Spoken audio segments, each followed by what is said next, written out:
All right, Alexander, let's talk about what is going on in France. And we're not going to talk about the Olympics, the Paris 2024. What we are going to talk about is who the left have proposed as prime minister.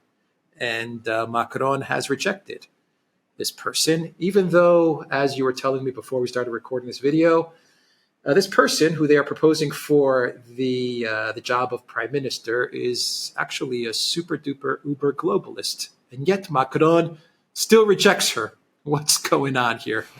It's an absolutely fascinating story. Now let's just reel back a little and go back to the French parliamentary elections.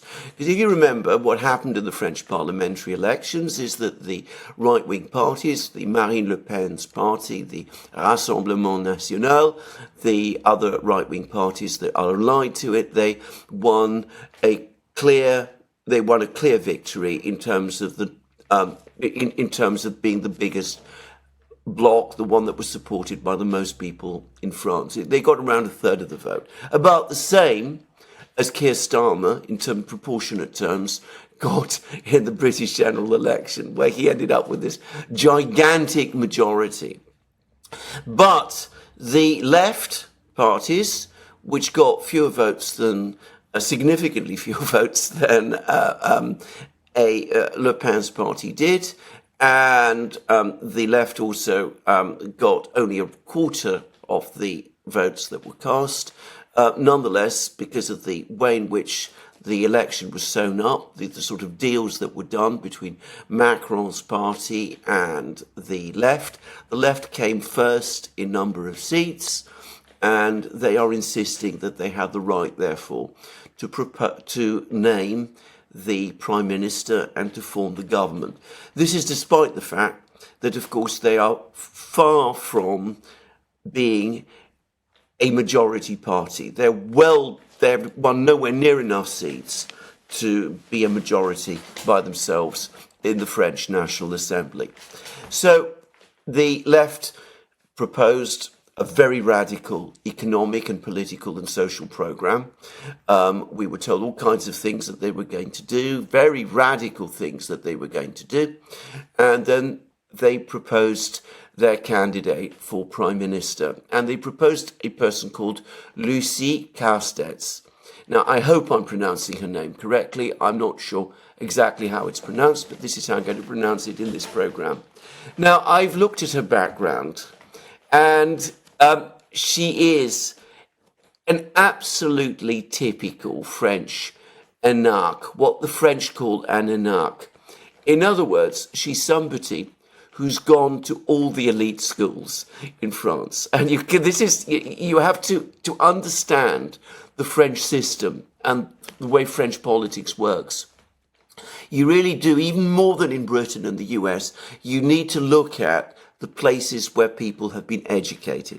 So she starts at the Lycée Louis-le-Grand, which is the big secondary school in Paris. It's a state school, but again, it's where all the elite people go. You go back into French history, all the way back to the 18th century.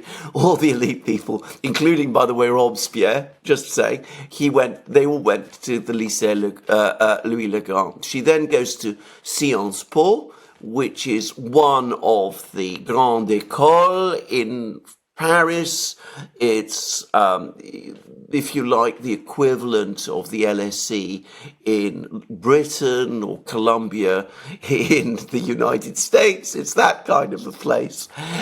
She then goes from there. She goes on to, guess, the LSE in London. She then goes to the LSE in London, does a study course at a university in Shanghai, where she's also, by the way, sent to work at the French embassy, at the French consulate, which she's doing economic things at the French consulate. Remember, she's, we're talking still a fairly young person at this point. And then she comes back to France and she goes straight into the École Nationale d'Administration. Now, this is the school which used to exist in France. Macron pretended to abolish it. Actually, all he's done is changed its name. But the École Nationale d'Administration is where the super duper elite go, the people who are then go straight from the École Nationale d'Administration into the civil service. They are the elite of the elite of the elite. One of the alumni of the École Nationale d'Administration is none other than Macron himself. And if you look back, again, you'll see an incredible proportion of French prime ministers, presidents, top people. They've all gone to this particular school. So she then goes straight out of this school into the civil service. She works in various civil service positions, very top levels of the French government. She joins the Socialist Party. Remember, this is, the Socialist Party of François Hollande and people of that kind, the former French president. She ends up ultimately becoming Director of Finance and Purchasing in the government of the French mayor of Paris, Hidalgo, who is, of course, also from the centre-left. She is an absolutely classic énarque. She is, everything about her tells us that she is the sort of person who is neoliberal to her core. She wouldn't have progressed in this sort of fashion if she wasn't an absolute member of the elite. And in fact, her schools, the schools that she's been to, the civil service positions that she's held, absolutely shows that. So the French people led to think that the left in France, Mélenchon, all of them were coming up with a radical program for change, revolutionary change in France, and they've ended up proposing someone like this. And then the extraordinary thing, because Macron won't appoint her, despite the fact that, as I said, she's the sort of person who might quite easily have ended up as a minister in Macron's own government. I mean, she's the kind of person who's essentially very much from the same political world as Macron himself belongs to. Remember, Macron himself, for example, used to be a member of the French Socialist Party. So, I mean, that's his background as well. So he won't accept her. And the reason he won't accept her is because he says that we've got to wait until the Olympics are over, which is nonsense. The left are furious about this. Even some people in the French National Assembly, on the right, the Republican right, are furious about this because they say that Macron is ignoring convention. The convention always says that the candidate for prime minister comes from the party with the biggest number of seats. But, Macron is just disregarding that. But in the meantime, what is happening, and it's, again, absolutely what you would expect from the political situation, in the political class in France today, is that in the meantime, even though France has no proper government, Gabriel Attal, Macron's previous prime minister, the man who lost the election, he remains acting prime minister. And between him, Macron, and the left, they're packing all the positions. So in the French National Assembly, they've been appointing all their various friends, all their various people to all the senior committee posts, the speaker posts, all of those. The Rassemblement National, Le Pen's party, has been completely excluded. So the Speaker of the French National Assembly comes from Macron's party, just saying, even though he came third in the vote, the number of votes, but they've managed to get the speakership. And in addition, they're filling all the vacant civil service posts with people of their own choice. Attal is able to do that to some extent, and they're able to do that because he's still prime minister, he's still acting as prime minister, and they're packing the civil service posts and the positions in the French National Assembly. So they are doing this. They're excluding the Rassemblement National entirely. They're carving things up with each other, and they're engaging in this extraordinary spat between them. The left has proposed, as I said, a classical énarque. Macron nonetheless rejects her. He is insisting that he's not going to appoint a prime minister until the Olympics are over. The universal assumption is that what he's waiting is for the left bloc to disintegrate, for the major parties of the left, apart from Mélenchon's, to move over and to form a coalition with his party, and then, despite the fact that they are the losers, they will return to governing France. And quite plausibly, why am I not surprised at any of this? Quite plausibly, by the way, the leader of this Macronist government, the prime minister that will be appointed, will be none other than Lucie Castets. Just saying. Well, she'll be appointed prime minister, but she'll be on Macron's side when exactly, all is said and done, yes, right? Exactly. So she'll be running things in a coalition government made up of Macron's party, the various bits and bobs of the left that have broken away from Mélenchon, and as I said, it'll be exactly the same type of government that France had before the elections, and which has been massively rejected and is deeply unpopular with the French people. It is. Who cares what the French people think, right? That's what Macron says. Exactly. Who cares what the French people think? Exactly. Who cares? Exactly. So exactly. he ends up in third place, but he's going to be ruling. Yeah. He won. Third place is now first place. Third place is now first place. You know what the French say? Plus ça change, plus c'est la même chose. The more things change, the more they remain the same. Yeah, exactly. The more things change, the more they stay the same. So it's unbelievable, man. I mean, it really is unbelievable. Macron is going to pull it off.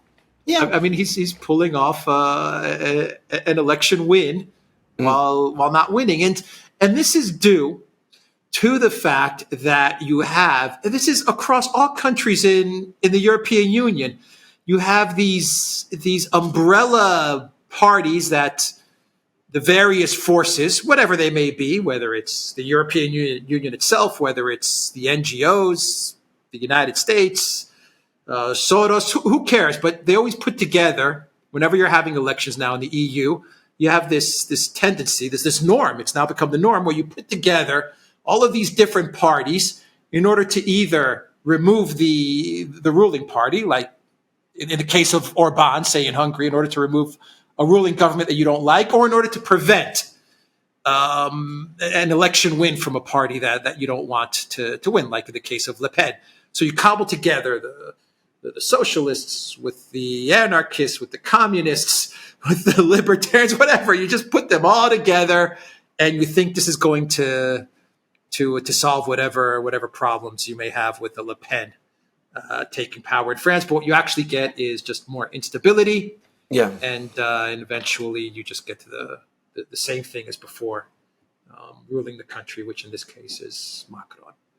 That's what this is all about. Absolutely. You cobble together all these parties. Yeah. And I should tell you something else. I'm going to make a further guess. This is a pure guess that once she becomes prime minister, she'll be groomed to take over. She will be the successor for the presidency eventually, if she does get appointed prime minister by Macron and forms this kind of government that you've been talking about. And of course, the other great thing about this, that this is again the other aspect of this game that they always play. And remember, they did this with Macron himself. When Macron was first proposed to the French people back in, when was it, 2015? I think it was 2015. He was put forward as this radical reforming force that was going to change France, and he was the outsider. I mean, it was an absurd idea that an anarch, which is what he is, could possibly be an outsider. If you looked at his background, there was nothing about him that suggested an outsider. On the contrary, it suggested the ultimate insider. Lucie Castets is exactly the same, by the way.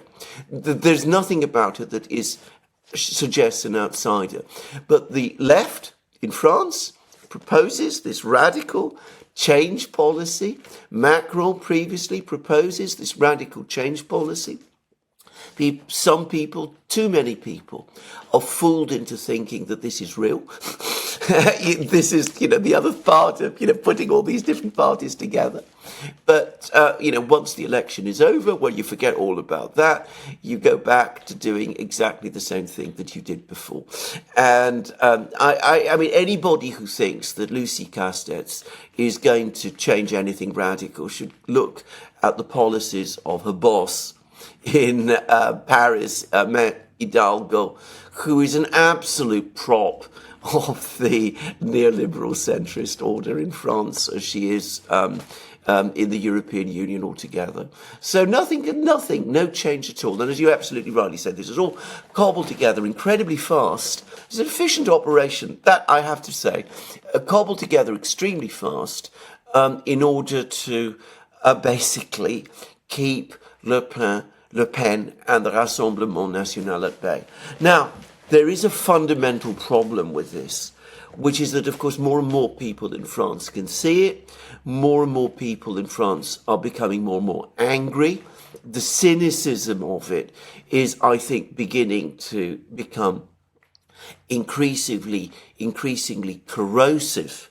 And as various people have pointed out, the fundamental story of Macron's time as president has been the steady and inexorable rise of the Le Pen Rassemblement National, or the bloc that she represents. I mean, they started with, I think it was something like 110, 12 seats in the French National Assembly when he became president. They now have, well, I can't remember, but I mean 150 or somewhere around that. They've grown steadily, both in their representation in Parliament and in the proportion of votes they get. And what all of these manoeuvres are doing is making more and more people in France realize that ultimately they are the alternative. There is no other. There may be some highly intelligent people on the left, which there are, and people of some principle on the left, which they are. But these are fossils left over from a time when the left in France actually meant something.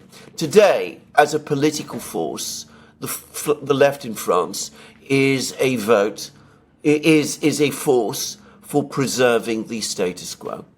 We've just seen it with this election. It's a vote for Macron. It's a vote for Macron. A vote for the left, for Mélenchon, is a vote for Macron. Yeah, exactly, and all that he embodies, because of course they continue to insist that they will never ever support the far right. They continue, as they call it, they continue to use the F word to describe it. All of these things, and the result is that you have a sense of the status quo is perpetuated. And those people who don't like the status quo are left with no option, ultimately, than to migrate and to support the Rassemblement National and what it represents. Yeah, but a lot of people just can't bring themselves to do it. No. A lot of people on the left, they would rather, the thinking, the ideology is they would rather see France implode than to support Le Pen. And who even knows if Le Pen is the real deal? We don't even know. No. If she's in on it. I mean, I'm trying to be as objective as possible, but yes. Who knows? Maybe she turns out to be just as bad as Macron. My hunch is that she won't, but we don't know. Look at Meloni. Everyone had a lot of high hopes for Meloni, and she turned out to be an uber globalist, even though now she's in China kissing the butt of Xi Jinping after she pulled Italy out of One Belt, One Road. So just shows how smart Meloni is. Not smart at all. The problem is that they're all in on it. All of them. That's how it looks to me. Is Mélenchon in on it? I mean, is he working with Macron, discussing with Macron how all of this is going toward? That's what it looks like to me. Maybe they're not sitting across the table from one another, but they're all part of the same club. I mean, there is no left. There is no left opposition. None. And it just seems like they're all just working together in order to prevent Le Pen from coming to power, when we don't even know what a Le Pen government would look like, how it would govern. Maybe it will change things for France. Maybe it won't, though. I mean, we don't know. Maybe maybe a Le Pen government will be just like a Macron government. Maybe they'll be brought into the globalist system as well. We can't say for certain, but they're never going to let Le Pen have the opportunity to govern. Yeah, that's how it seems. It seems like you have two factions, and the one faction's the left and the Macron are never going to let Le Pen come into power, indeed. Or they'll do their best to prevent it. There's a number of points to make here. Firstly, let's just deal quickly with the topic of Mélenchon himself. My own sense about Mélenchon is that he's an old man. He's been part of the left for a very, very long time. He's extraordinarily vain. I don't think he has much understanding of politics. I think he's a very easy person to control and manipulate, and I think that's exactly what's happened. So I think that what you're going to find is that they've used him, and before long they'll just drop him. So he'll probably be left with a few supporters in the French National Assembly, but when the left bloc disintegrates, which it will, and they all move over and form the coalition with Macron, he'll probably stay outside, which he's perfectly happy with, by the way. I mean, he's always been happy to be on the outside, making his great speeches and all of that. And I think that's all I'm going to say about Mélenchon. I mean, I don't think he's important in that sense. His only importance is that because he's this figure from the past, with all these radical rhetoric that he has, he's able, when you put a left-wing bloc in the way that they did, he's able to convey an appearance that the left is real and actually intends to carry out change. Now that that purpose has been served, he's gone. Now, he's going to be gone. You're absolutely right about everything else. I mean, I think one of the things to understand is that French politics, to an extraordinary degree, at the central governmental level, is decided in Paris. They all are present in Paris. They all know each other. They go to the same restaurants, the same cafes. They meet together. They socialize together. They're all part of the same world. And they are very, very remote from the life of France outside Paris and a few other big metropolitan centres. So it's not surprising that they see Le Pen and what she represents, which basically are forces principally based outside Paris, as somehow a challenge to their own control. The great problem, the underlying problem with this strategy is that these people, for all their glittering qualifications, and I've given examples of, the schools that people like Castets have gone to, is that they aren't governing France at all well. France does still have, a certain ability in administration, probably more than Britain does, for example. But generally, the political and economic situation in France has been deteriorating steadily, and it's been doing so for a fair amount of time. Also, this group in Paris that has power, I mean, what they tend to do, their approach to government is basically to max out France's credit card on the European Central Bank. I mean, that's basically what they do. They print money, they spend money, they borrow money. France's debts grow steadily and remorselessly. They're able to do that because the central bank, the European Central Bank, makes sure that France is able to keep ticking along in that kind of way. But of course, it's a policy that is fundamentally corrosive in the long term of France and of the French economy, because it destroys, it takes away the point and purpose of actual wealth, organic wealth creation within French society. In fact, it doesn't take away, just to take away the point, it actually acts to not just disincentivize it, but to suppress it.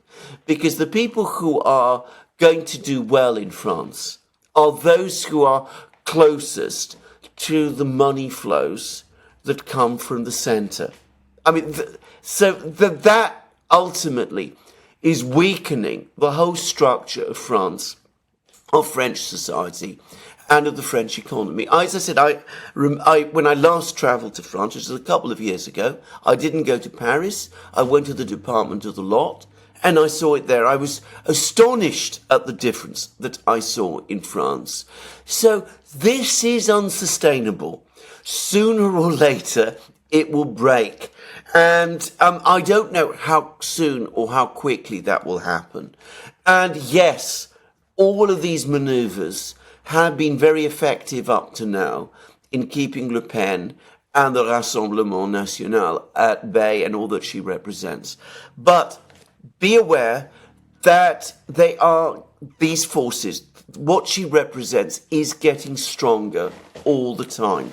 I said, we've seen this throughout Macron's presidency, that the party that Le Pen is leading has been steadily growing in size. Her own vote share in presidential elections has been steadily increasing. And as I understand it, she herself, when all of these deals were done to prevent the Rassemblement National winning a plurality in the French parliament, or even a majority, she was actually said, this is good for us because it means we're now the opposition. We're now the only opposition. And that puts us in a good position come the important elections in 2027. And she might be right. Now, how she will govern, what she will do if she governs, given, the enormous challenges, I don't know.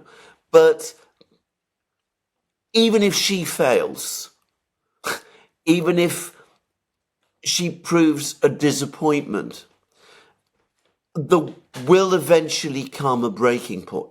A breaking point will eventually come in France. And we've seen that before, many times in French history.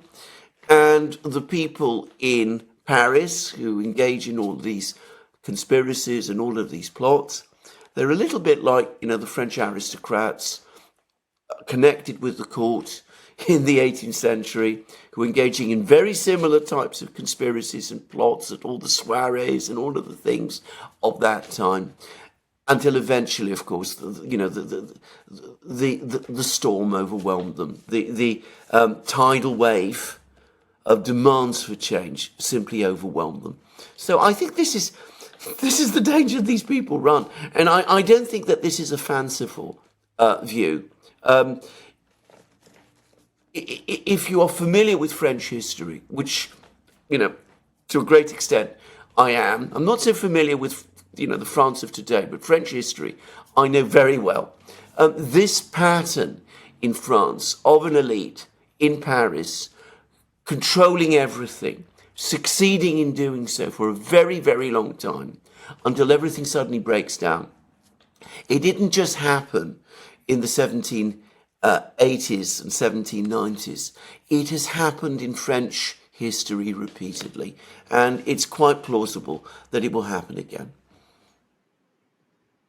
All right. Final question. Macron, does he stay? Does he go? Oh no, he's going to stay. I mean, What all happened that to business about him Stay retiring. now. Yeah. I mean, why should he? Why should he go? I mean, this is the thing to understand. I mean, if Le Pen He has his successor already. exactly, He may have his successor might already. even have his successor now. Who he can also claim. I didn't really. You can't say that she's the person I have chosen because the left chose her, and initially I was concerned and suspicious about her, so she's obviously independent of me. I mean, you can see the kind of narrative that is being spun, that is going to be spun. But as I said, this is where we're heading. And as I said, don't be surprised, as I said, if Lucie Castets, who, by the way, in 2027 will be, I think, 40, so she's very young for a political figure, is going to be the next president, the candidate for president of France. I mean, they'll be projecting her as, this young, force for change in France. When, as I said, everything about her backstory tells you that simply isn't so. All right, we will end the video there. The Duran.locals.com. We are on Rumble, Odyssey, BitChute, Telegram, Rockfin, and Twitter X. And go to the Duran shop. Pick up some new merch, like the t-shirt that I'm wearing, or a limited edition t-shirt like what Alexander is wearing today. You will find a link in the description box down below. Take care.